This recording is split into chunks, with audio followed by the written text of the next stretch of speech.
నాన్న నీతో ఎందుకు 15 ఏళ్ళు మాట్లాడటం మానేశారు? అదొక విషాద గాథ బాబు. నువ్వు ఇప్పుడు స్పీకర్ కట్టకపోతే నీ గాథ విషాదం అవుతుంది. నువ్వు చెప్పమా. చెబుతాను బాబు, చెబుతాను.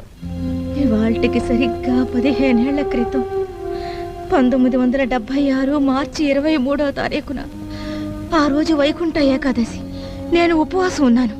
ఆ రోజు అమ్మా సీన్ చూపించొద్దమ్మా, విషయం చెప్పు చాలు.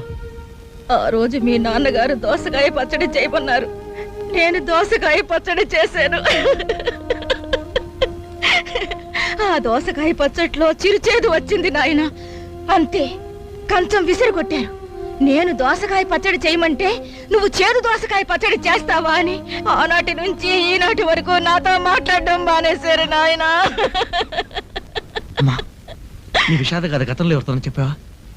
లేదు బాబు. చెప్పదమ్మా,